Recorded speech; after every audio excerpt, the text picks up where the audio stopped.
जय श्री राम, जय हिंद। जंतर मंतर पर पहले पुलिस परमिशन देती है कि आप शांतिपूर्ण ढंग से आंदोलन कर सकते हो, अपनी मांग को रख सकते हो। एकाएक ऊपर से आदेश आया होगा, क्योंकि हम लोग डिफेंस फोर्सेस के आदमी हैं। बगैर आदेश के एक पुलिस का सिपाही हो, चाहे पैरामिलिट्री चाहे मिलिट्री फोर्स का सिपाही, क्या बड़े कमांडर तक काम नहीं करते। उनको तो देश के लिए, देश के कानून के लिए, लॉ एंड ऑर्डर के लिए उनको आदेश चाहिए। आदेश ऊपर वाले देते हैं, जो पॉलिटिशियन बैठे हैं। लेकिन आपने रात को जो तस्वीरें पेश की हैं, जो आपने लोगों के साथ किया है, ये बहुत निंदनीय है।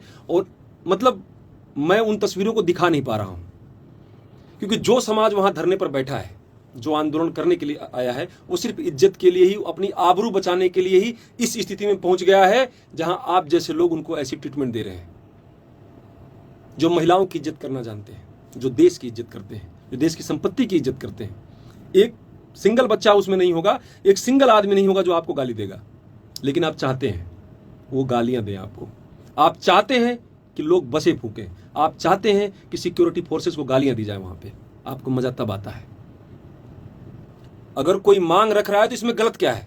समानता के अधिकार की बात करते हैं आप। संविधान समानता का अधिकार सबको देता है, तो क्या ये जनरल वर्ग, क्या वहां बैठे हुए लोग आर्थिक रूप से पिछड़े लोग, चाहे किसी भी कास्ट के हों, बहुत से कास्ट के लोग, अदर कास्ट के भी लोग बैठे हुए वहां पे, जो चाहते हैं कि आर्थिक रूप से आरक्षण मिले सबको। वो चाहते हैं कि जाति वाला सिस्टम खत्म हो, क्योंकि जो एक बार आरक्षण पा करके बड़े पदों पर बैठ गया, फिर उसका बेटा, उसका बेटा, उसका बेटा। क्या ड्रामा लगा रखा है ये? आपको ऐसा क्यों नहीं लगता कि सब लोग परेशान हैं इससे? आप खड़े होकर के बोल देते हो किसी की माई के लाल ने, किसी की मां ने दूध नहीं पिलाया जो आरक्षण को खत्म कर देगा। अरे तुम खत्म हो जाओगे, तुम्हारी समझ में क्यों नहीं आ रहा है? ये ड्रामेबाजी ज्यादा दिन तक चलने वाली नहीं है। देश विरोधी ताकतें जितनी सक्रिय हैं, आपकी समझ में नहीं आ रहा है, तो ये भी तो इंपैक्ट डालेगा। आप सत्ता में रहेंगे ही नहीं तो कर क्या लोगे आप 2 से 302 पे पहुंचे थे, 302 पे पहुंच करके आप दम भर रहे हो, दम भी हो गए, घमंड कर रहे हो आप। अगर आप 302 से लेकर 0 पे आ जाओगे तो क्या करोगे आप? बताइए, आप क्या करेंगे? आप ना पुलिस कंट्रोल में रहेगी, आपकी कुर्सी आपकी कंट्रोल में नहीं रहेगी। किसी ने क्या मांगा है? आप मांग सुनो न सुनो, वो आपकी मर्जी है, स्वेच्छा है आपकी। आप तो ऐसे भी सुनने वाले नहीं हो, लेकिन सुनना पड़ेगा आपको। अभी भी 50% लोग आपको सपोर्ट करते हैं, सामान्य वर्ग के, जो वहां पे बैठे हैं धरने के ऊपर, जो जा रहे हैं वहां पे। उसमें से दिल टटोल के देखोगे तो अभी भी उनके मन में यही है कि हमारी मांगे मान ली जाए, क्योंकि हम तो इनको छोड़ना नहीं चाहते। वही लोग बैठे वहां पे जो आपको छोड़ना नहीं चाहते। वरना 2 मिनट लगता है किसी भी आंदोलन को उग्र करने में, कुछ गाड़ियां फूकने में, कुछ सिस्टम। दूध मुहे बच्चों ने, इन्फ्लुएंसर्स ने, नाचने वाली लड़कियों ने, जो सोशल मीडिया के वहां पे रील बनाने के लिए पहुंचे थे, घुटनों पे ला दिया आपको। धर्मेंद्र प्रधान जी का इस्तीफा चुटकियों में ले लिया ऐसे। ये तो बड़े लोग हैं, पढ़े लिखी कौम है जो आपके सामने खड़ी। महिलाओं को घसीट रहे हो आप, कर क्या रहे हो? समझ में नहीं आ रहा है। सबसे चिंताजनक यह है कि अधिकतर सामान्य वर्ग के, जो जिनको हम वोट देते आए हैं, वो कोई नहीं बोल रहा। गालियां निकल रही मन में से, एक का भी मुंह नहीं खुल रहा। किस मुंह से वोट मांगने आओगे तुम? मेरे दरवाजे पर आ गए, तुम्हारा वो हसर करूंगा, तुम्हारी समझ में नहीं आएगा। और मैं सबसे आह्वान करता हूं कि अगर सरकार नहीं मानती है, गांव में मत घुसने दो। क्या मतलब है इस चीज का?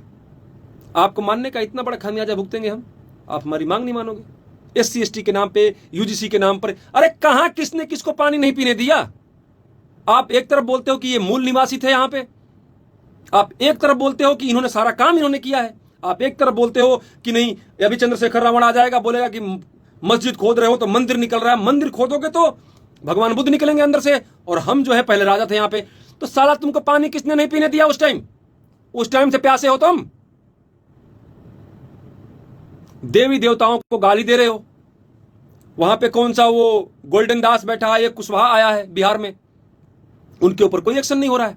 संतोष सिंह ने थोड़ा सा बोल दिया, उनके साथ पहले बदतमीजी की गई, मारपीट की गई, महिलाओं के साथ अभद्रता की गई। वो जो उनके खेतों में काम करने वाले लोग, वो जो उनके टुकड़ों पे पले लोग, उन्होंने उनके साथ मारपीट की, और प्रशासन ने उसी संतोष सिंह को उठा के जेल में डाल दिया। अरे भाई, एक सीमा होती है, क्रॉस कर रहे हो तुम, लिमिट क्रॉस कर रहे हो। और मैं बता दूं, ये प्रकृति का नियम है, आपकी गलती नहीं है। जब तक विरोध नहीं करोगे, जब तक लड़ोगे नहीं, आपका हक क्या, आपको जीने नहीं दिया जाएगा। जंगल का नियम है, संघर्ष करना पड़ेगा, लड़ना पड़ेगा। रात को आपने जो किया, मैं सबका आह्वान करता हूं, मैं भी यहीं पे हूं, सबका आह्वान करता हूं मैं कि सब लोग दुगने जोश के साथ वहां पे आओ, बैठो, बातचीत रखो। हिंसा नहीं करनी है, तोड़फोड़ नहीं करनी है, लेकिन सरकार तो चाह वही रही है। सरकार चाहती है कि ऐसा हो। किसने तोड़फोड़ मचाई? कितने दिनों तक किसान वहां धरने पे बैठे रहे, कुछ नहीं बिगाड़ा आपने। ट्रैफिक डाइवर्ट कर दिया आपने, ये कर दिया वो कर दिया, कुछ कर पाए उनका? इनका कर रहे हो आप, क्योंकि आपको पता है कि मारा पीटी नहीं करेंगे, ये गालियां नहीं देंगे आपको। लोग बोलते हैं कि ऊंची जातियों के लोग, ब्राह्मण समाज के लोग न्यूज चलाते हैं, न्यूज में बैठे हुए हैं, प्रेस में लोग, बड़े लोग बैठे हुए हैं। एक भी मेन स्ट्रीम चैनल, एक भी मेन मीडिया, एक भी प्रिंट मीडिया जो मेन समाचार पत्र हैं, किसी में न्यूज ही नहीं है। कहां बड़े पदों पर लोग बैठे हुए? कौन सा बड़ा पद, कौन सी बात? हमारी बात नहीं आ रही है आगे। सीजेपी की बात तो पूरी दुनिया में घूम रही थी। मेरा अनुरोध है सबसे, आने वाला समय आपको याद रखेगा कि आप कायर थे। आने वाली पीढ़ियां आपको कोसेंगी और अमर होकर कोई नहीं आया है। गीता का उपदेश है, शरीर नश्वर है, ये शरीर नश्वर है, ये एक दिन मिट्टी में ही मिल जाना है और बातें रह जानी है, लोगों का इतिहास रह जाना है, आपके कर्म रह जाएंगे। आप सनातन को मानने वाले लोग हैं, लड़िए अपने लिए, अपने बच्चों के लिए, और देखिए इज्जत के लिए ही आप मिट गए और इज्जत के लिए चलता रहा काम। तो अभी बात इज्जत पर है, आपको लड़ना होगा, लड़ना चाहिए।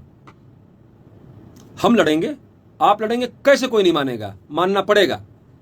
अरे लौंडे 5-5 साल के मनवा लिए बात भाई। इन्फ्लुएंसर जो रील बनाती हैं वहां पे लड़कियां, उन्होंने मनवा लिया। 2014 में आई हुई सरकार का ट्रैक रिकॉर्ड खराब कर दिया। तुम्हारी बात क्यों नहीं मानेंगे ये? इनको वोट नहीं देने से सिर्फ काम नहीं चलेगा।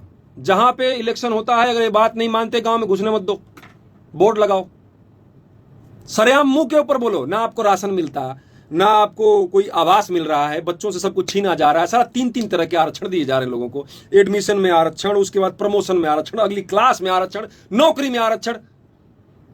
हम कहां जाएंगे भाई?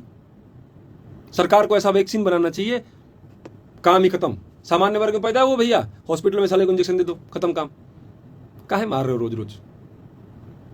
मेरी सभी सामान्य वर्ग या जो लोग भी चाहते हैं कि आरक्षण नामक कुरीति यहां से खत्म हो, सब लोग बराबर हो।